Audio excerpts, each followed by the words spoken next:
पेड़ होने का अर्थ इस कविता का अध्ययन करने जा रहे हैं। इसके कवि हैं डॉक्टर मुकेश गौतम। कवि का परिचय। डॉक्टर मुकेश गौतम जी का जन्म 1 जुलाई 1970 को उत्तर प्रदेश के सहारनपुर में हुआ। आधुनिक कवियों में अपने विशिष्ट पहचान बनाई।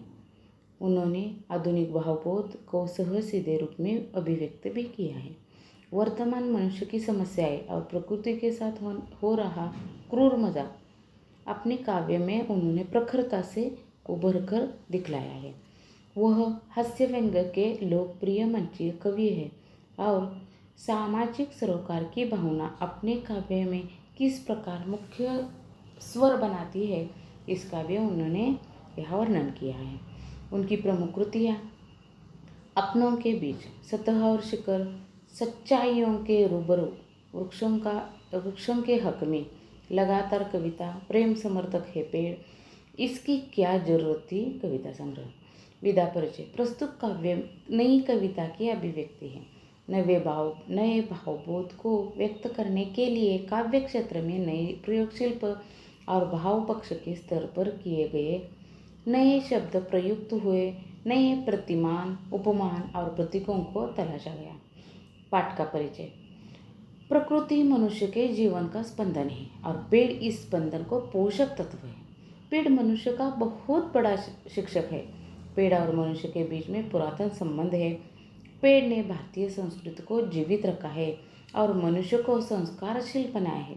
पेड़ मनुष्य का हौसला बढ़ाता है, समाज के प्रति दायित्व और प्रतिबद्धता का निर्वाह करना सिखाता है और सच्ची पूजा का अर्थ समझाता है। कवि ने मनुष्य जीवन में पेड़ की विभिन्नार्थी भूमिकाओं को स्पष्ट करते हुए उसके होने की आवश्यकता की और संकेत किया है और इसी बात का यहाँ उन्होंने महत्व बताए हैं। तो आज हम स्क्रीन पर सब देखें कि पहला जो भाग है कविता का, उसका पठन करते हैं। आदमी पेड़ नहीं हो सकता। कल अपने कमरे की खिड़की के पास बैठकर जब मैं निहार रहा था एक पेड़ को, तब मैं महसूस कर रहा था पेड़ होने का अर्थ। मैं सोच रहा था अपनी आदमी कितना भी बड़ा क्यों न हो जाए, वह एक पेड़ जितना बड़ा कभी नहीं हो सकता। या यूं कहूँ कि आदमी सिर्फ आदमी है, वह पेड़ नहीं हो सकता। यानी कि यहाँ कवि डॉक्टर मुकेश गौतम जी हमें यह बताना चाहते हैं कि कवि अपने घर के कमरे के खिड़की के पास बैठकर एक पेड़ को ध्यान से देख रहे थे। वह पेड़ होने की सार्थकता पर सोच रहे थे। पेड़ के होने के तात्पर्य को समझने का प्रयास कर रहे हैं। इस प्रकृति में पेड़ का महत्व और उपयोगिता कितनी है।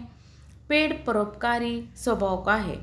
वह निस्वार्थ भाव से मानव पर्यावरण के लिए सतर्क व समर्पित है। मनुष्य कितना भी त्यागशील बने, बड़ा बने अर्थात तरक्की कर ले, वो पेड़ की बराबरी नहीं कर सकता। अतः कवि कहना चाहते हैं कि मनुष्य सिर्फ मनुष्य है, उसमें मनुष्य का स्वभाव ही है और रहना और रहेगा भी। वह चाहकर भी पेड़ जैसा बन नहीं सकता। यानी छात्रों, इधर कवि ने कितना पेड़ का महत्व बताया है, इसकी बात की हमें जानकारी मिलती है। तो छात्रों, अगला भाग है जो स्क्रीन पर देखिए। हौसला है पेड़। अंकुरित होने से ठूठ हो जाने तक, आंधी तूफान हो या कोई प्रतापी राजा महाराजा, पेड़ किसी के पाँव नहीं पड़ता है। जब तक है उसमें सांस, एक जगह पर खड़े रहकर हालात से लड़ता है। जहाँ भी खड़ा हो, सड़क, झील या कोई पहाड़, भेड़िया, बाघ, शेर की दहाड़, पेड़ किसी से नहीं डरता है।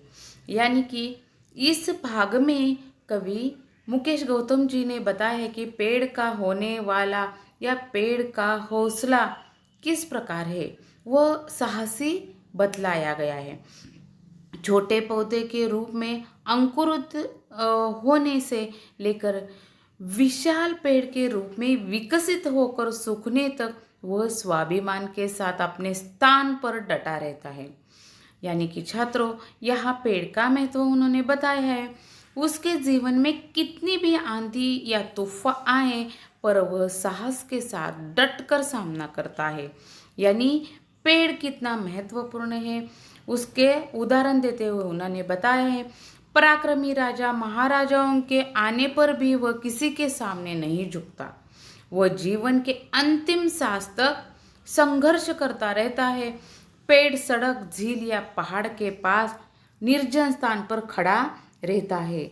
वह नित्य भेड़िया, बाघ, शेर की दहाड़ भी सुनता है पर अकेले होने पर भयभीत नहीं होता है। यहाँ ठूठ का अर्थ है फूल पत्ते विहीन सूखा पेड़, इसी प्रकार का है। तो अगला भाग हम स्क्रीन पर देखेंगे। हत्या या आत्महत्या नहीं करता है पेड़। थके राहगीर को देकर छाव या ठंडी हवा राह में गिरा देता है फूल और करता है इशारा उसे आगे बढ़ने का। पेड़ करता है सभी का स्वागत, देता है सभी को विदाई। गांव के रास्ते का वह पेड़ आज भी मुस्कुरा रहा है। हालांकि वह सीधा नहीं, टेढ़ा पड़ा है। सच तो यह है कि रात भर तूफान से लड़ा है, खुद घायल है वह पेड़, लेकिन क्या देखा नहीं तुमने, उस पर अब भी सुरक्षित चहचहाते हुए चिड़िया के बच्चों को घोंसला है। जी हाँ, सच तो यह है कि पेड़ बहुत बड़ा हौसला है। यानी कि यहाँ कवि हमें यह बताना चाहते हैं कि हर एक के जीवन में संघर्ष के आगे हार मानकर पेड़ हत्या या आत्महत्या नहीं करता है। पेड़ अपने स्वभाव के अनुसार आचरण करता है। थके राहगीर को शीतल छाया और हवा से उसकी थकान मिटा देता है। वह सुगंधित फूल गिराकर उसमें ताजगी भर देता है और आगे बढ़ने का संकेत देता है। वो बिना भेदभाव सभी का स्वागत भी करता है, सभी के साथ एक जैसा व्यवहार करता हुआ वह विदा भी करता है। पेड़ सभी की थकान मिटाता तो है और हो सके तो वह आगे भी बढ़ाता है। कभी कहते हैं कि यहाँ गांव वाले रास्ते पर वह पेड़ आज भी खड़ा है, मुस्कुरा रहा है। हालांकि वह सीधा नहीं, वह टेढ़ा है।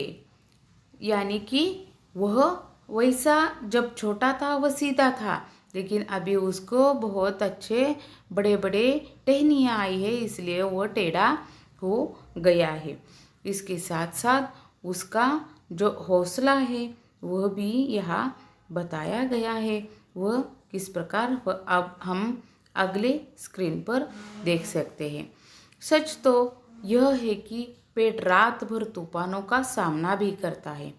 वह घायल भी हो जाता है, फिर भी चहचहाते चिड़ियों के घोंसले में रहने वाले पक्षियों के बच्चों का एकदम वह सुरक्षा यानी सुरक्षित उन्हें भी रखता है। और पेड़ में बहुत बड़ा हौसला है। इस बात की जानकारी इस कविता के भाग से हमें कवि ने बतलाई है। अगला हम जो भाग है वो स्क्रीन पर देखेंगे। दाता है पेड़, यानी कि वह पेड़ दाता है, इसकी जानकारी कवि ने दी है। जड़, तना, शाखा, पत्ती, पुष्प, फूल, बीज हमारे लिए ही तो है पेड़ की हर एक चीज। किसी ने उसे पूजा, किसी ने उस पर कुल्हाड़ी चलाई, पर कोई बताए क्या पेड़ ने एक बूंद भी आंसू की गिराई? हमारी सांसों के लिए शुद्ध हवा, बीमारी के लिए दवा और शव यात्रा, शगुन या बारात सभी के लिए देता है पुष्पों की सौगात। सौगात यानी भेंट या उपहार।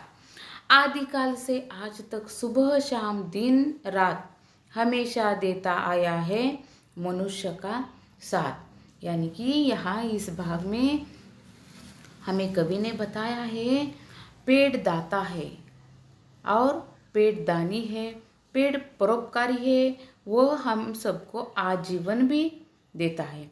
सभी पेड़ मानव हित के लिए समर्पित है।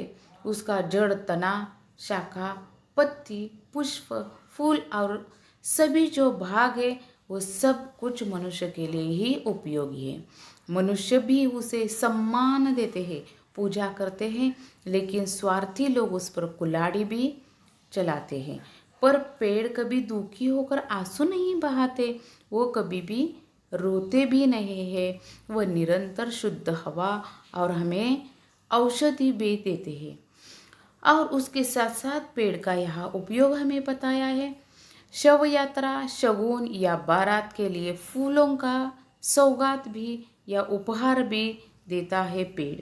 प्राचीन काल में भी पेड़ ही मनुष्य का साथ देते हैं। मनुष्य की आवश्यकताओं को पूरा करना यही एक महत्वपूर्ण भाग इन पेड़ करते हैं। इस बात की जानकारी कवि ने इस भाग में हमें बतलाई है। अगला भाग देखेंगे हम। स्क्रीन पर सब छात्रों ने देखें। कवि को मिला कागज कलम स्याही, वैद्य हकीम को दवाई, शासन या प्रशासन सभी के बैठने के लिए कुर्सी, मेज, आसन जो हम उपयोग नहीं करें। वृक्ष के पास ऐसे एक भी नहीं चीज है। जी हाँ, सच तो यह है कि पेड़ संत है, दधीची है। दधीची यानी यहाँ एक ऋषि का नाम है। एक ऋषि जिन्होंने वृत्रासुर का वध करने हेतु अस्त्र बनाने के लिए इंद्र को अपनी हड्डियां दी थी।